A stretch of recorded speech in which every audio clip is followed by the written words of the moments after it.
Welcome back, everyone, to the Deep Dive. Great to be here.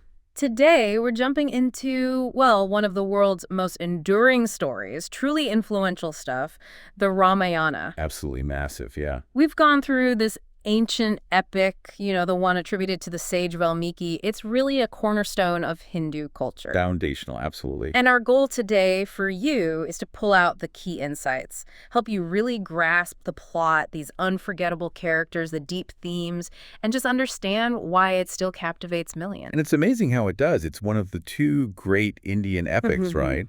Alongside the Mahabharata. People think it was composed, somewhere between 500 BCE and 100 BCE, maybe? Around then, yeah. But the kicker is, it hasn't just sat there. It's constantly evolved, adapted over centuries. So many different versions depending on the region and culture. It's a living text, really. That's a great way to put it, a living text. So let's maybe sketch out the basics first. The blueprint, so to speak. Title, Ramayana. Author, traditionally Valmiki. Original language, Sanskrit, but it's everywhere now, isn't it? Tamil, Hindi, Telugu, countless others. Definitely. Widely translated. And it's big, really big, structured into 7 Kandas, like books or sections, something like 24,000 verses. Huge. And the genre, well, it's classified as an itihasa, which means, well, you could say epic history, maybe, presented as poetry. And that word itihasa, it's really significant, don't you think? How so? Well, it suggests it's more than just myth. It's considered part of a historical tradition. That adds, a certain weight to its teachings. Right, like it's presented as something that happened, something to learn from. Exactly. Not just entertainment, but profound lessons woven into the narrative. Which is a perfect lead-in, actually, because the core story, the Ramayana, it's about Rama, Prince of Ayodhya. And it tracks his journey from this unjust exile all the way to his eventual triumph. And it's constantly highlighting these ideals like dharma, righteous duty, you could say. Duty, loyalty, virtue, all central. Loyalty, virtue, yeah. It's kind of presented as a model for, well, ideal behavior. A benchmark. Exactly. So the story starts with the Balakanda, Book of Childhood. Right. This part introduces Rama, the ideal son, perfect brother, great prince, born to King Dashratha. Sets the stage. And it's also where he wins Sita in hand. She's King Janaka's daughter. He does it by breaking Lord Shiva's bow, that famous scene. Yeah, establishing his almost divine strength and virtue right from the get-go. It signals he's not just any prince. It really sets him up as exceptional before the trouble starts. And the trouble definitely starts. Which brings us straight to the Ayodhya Kanda. This is the big turning point, real drama. Rama is just about to be crowned king, everything's set. But then Queen Kaikeyi, one of King Dasharatha's wives, she steps in. And she calls in those boons, those promises the king made to her. Exactly. 2 demands. Devastating ones. Her son, Bharata, must be king instead of Rama. Okay, that's one. While Rama must be exiled to the forest for 14 years. 14 years, that's wow, a huge blow. Huge. And Rama, he just accepts it, dutifully, even though it's completely unjust. That acceptance is key to his character, isn't it? His adherence to dharma, his father's word. It defines him. And Sita, his wife, and Lakshmana, his loyal brother, they insist on going with him. So the 3 of them head into exile. Yeah. And the impact back home is immediate. King Dasharatha. He actually dies from grief. It shows the weight of these decisions, the ripple effects, promises, duty, sacrifice. Yeah.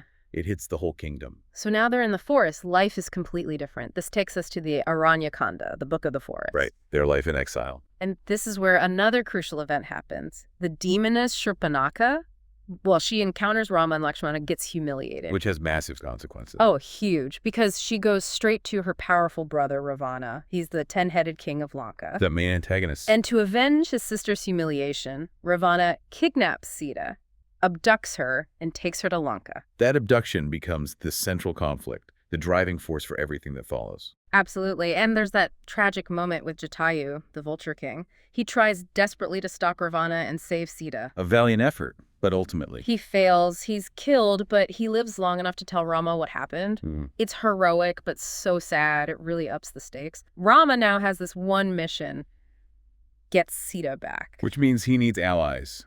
He needs help. Precisely. And that's the focus of the Kishkinda Kanda. Rama starts building alliances. Okay. He meets Hanuman, the well, the devotee monkey general, and Sugriva, the monkey king, who was also in exile, actually. Like Savanaras, the monkey warriors. Exactly. And Hanuman especially becomes absolutely crucial.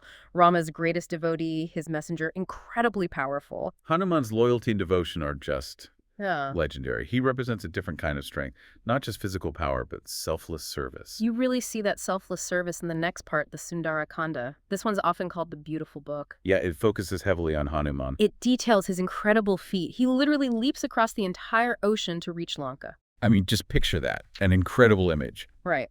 He finds Sita, held captive in Ravana's palace garden. He gives her Rama's ring, assures her rescue is coming. A moment of hope for her. Definitely. And then, before leaving, as a show of force and a warning, he sets a large part of Lanka on fire, then leaps back.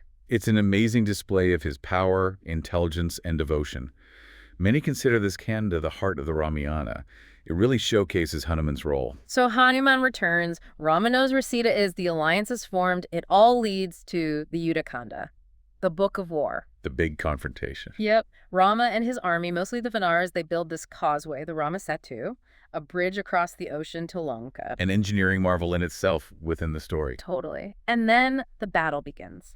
A massive, epic clash between Rama's forces and Ravana's army of Rakshasas, demons. Lots of heroes, lots of casualties on both sides. Fierce fighting. Until the climax. Rama confronts Ravana directly and kills him. Good triumphs over evil. Sita is rescued. But then there's that really controversial part, the Agni Pariksha. Ah, yes, the trial by fire. Sita has to walk through fire to prove her purity after being held captive by Ravana. It's a difficult moment and one that gets discussed a lot, especially today. Raises questions about trust, justice. Definitely. It complicates the triumphant return. Which brings us finally to the Uttarakhanda. This is sometimes considered a later edition, the later book. Right, the epilogue, in a way. Rama returns to Ayodhya with Sita and Lakshmana. Triumphant return, huge celebrations. He's finally crowned king. Reign of peace, Ram Raja, is established. The ideal kingdom. But the peace is disturbed. Rumors and gossip start swirling among the public in Ayodhya about Sita's time in Lanka, questioning her chastity. Despite the Agni Pariksha. Despite the trial by fire. And Rama, as king, feels bound by his duty to his people, by dharma as he sees it. He makes a devastating choice. He does. Heartbreakingly, he orders Lakshmana to take Sita away and abandon her in the forest. Again, while she's pregnant. It's probably the most debated action Rama takes in the entire epic. Prioritizing his kingly duty, or public opinion, over his personal feelings and Sita's innocence. It's incredibly tough. In exile, Sita finds refuge with the sage Valmiki, actually, the traditional author. Right. And she gives birth to twin sons, Lava and Kusha. Valmiki raises them, teaches them the Ramayana itself. So they learn their own story. Yeah. Eventually, years later, Rama encounters his sons, unknowingly at first. There's a reunion. He asks Sita to return and prove her purity once more before the court. And her response. This time, instead of another trial, she prays to Bhumi Devi, Mother Earth, her mother, to accept her if she has been eternally pure and faithful. The earth opens up and she's taken back into it. A final, profound statement of her purity and perhaps a rejection of the world that doubted her. It's powerful. After this, Rama eventually ends his time on earth, ascends to heaven, returning to his divine form as Vishnu. Lava and Kusha inherit the kingdom. It's quite an ending. Poignant, complex, and leaves you with a lot to think about regarding duty, justice, and sacrifice. Absolutely. So maybe we should talk about these characters more directly, because they aren't just people in a story, are they? They feel like archetypes. Oh, definitely. They embody specific ideals or sometimes flaws. Rama, for instance, he's seen as an avatar of Vishnu. He's the Maryada Purushottam. Which means? Sort of the ideal man or a man of perfect conduct. The ideal son, king, husband, upholding dharma above all else. Okay. And Sita? She's an avatar of Lakshmi, Vishnu's consort. She symbolizes purity, loyalty, resilience, suffering, but remaining steadfast. And there's Hanuman. You can't talk about the Ramayana without Hanuman. Impossible. Rama's greatest devotee. Yeah. He embodies ultimate devotion, bhakti, but also incredible strength, humility, selflessness, just total service. And Lakshmana. Rama's brother. Fiercely loyal, almost an extension of Rama in some ways. A great warrior, always by Rama's side, representing unwavering fraternal duty. And the other side, Ravana. The antagonist. Powerful king of Lanka, 10 heads, immense knowledge, a great scholar even, devotee of Shiva. Undone by his arrogance, his ego, his dharma, his unrighteous actions, primarily the abduction of Sita. He's a symbol of pride leading to downfall. Interesting that he's not just pure evil, but learned and powerful, yet flawed. Makes him a more compelling villain, doesn't it? Then you have figures like Dasharatha, Rama's father. A good king, but bound by his promises, leading to tragedy, shows the weight of keeping one's word. And Kaikeyi, the queen who demanded the exile. Often seen negatively, but her actions drive the entire plot forward.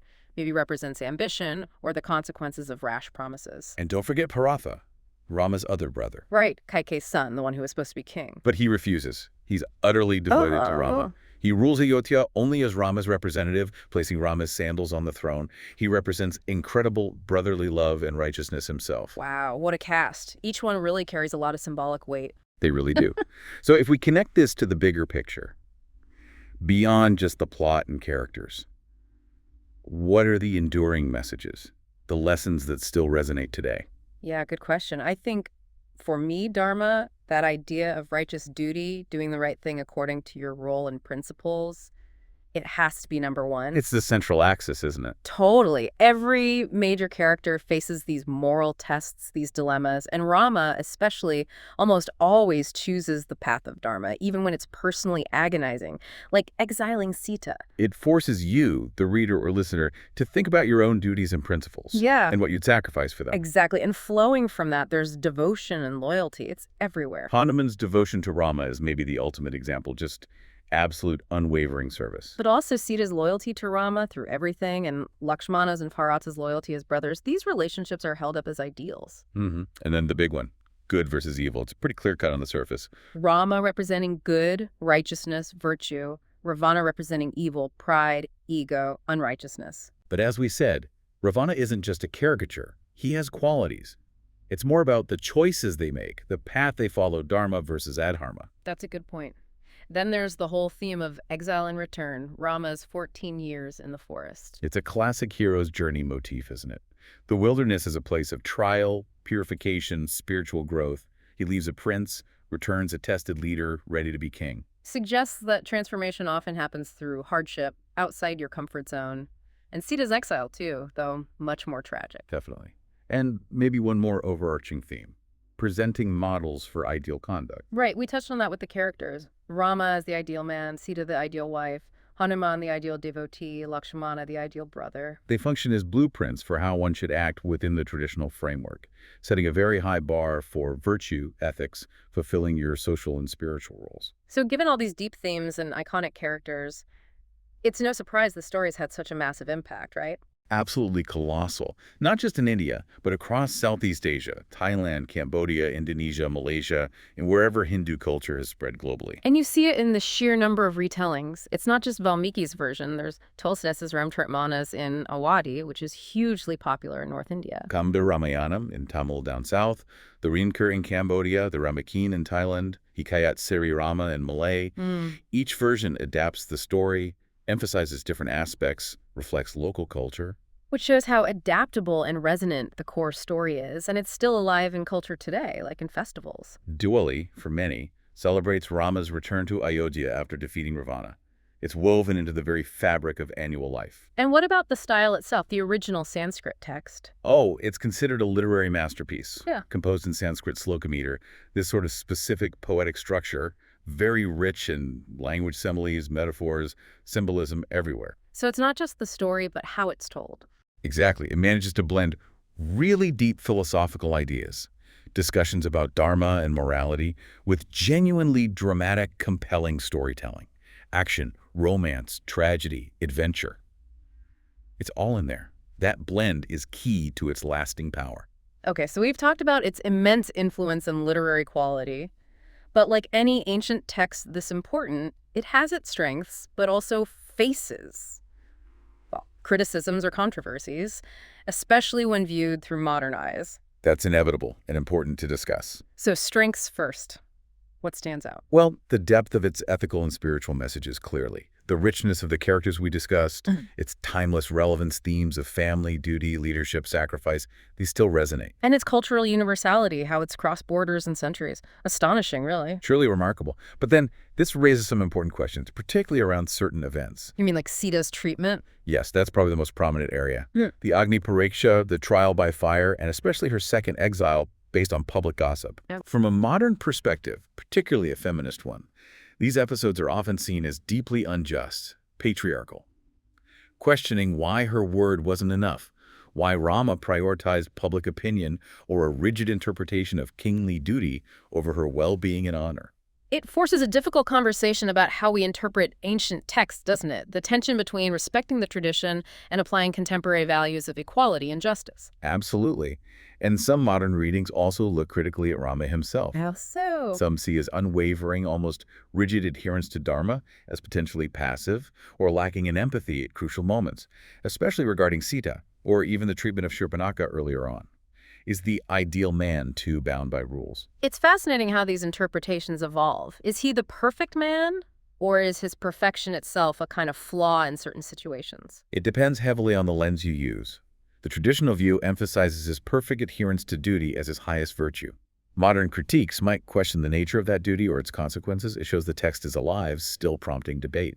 And despite, or maybe because of, these debates, the story keeps being retold in so many forms. Constantly. You had Ramanand Sagar's TV series in India in the 80s, which was phenomenally popular. Huge cultural moment. I remember hearing about that, streets emptying when it was on. Pretty much. And since then, countless movies, animation, stage plays, comics, graphic novels, it's always being reimagined. And contemporary authors, too, right? People like Amish Tripathi with his Shiva trilogy touches on related figures, or Chitra Banerjee Divakaruni's The Forest of Enchantments, which retells the Ramayana from Sita's perspective. Exactly. And that's a key trend in many modern retellings, focusing on the traditionally marginalized voices. Like Sita's. Yes, or characters like Shurpanakha, Ravana's sister, or Mandodari, Ravana's wife.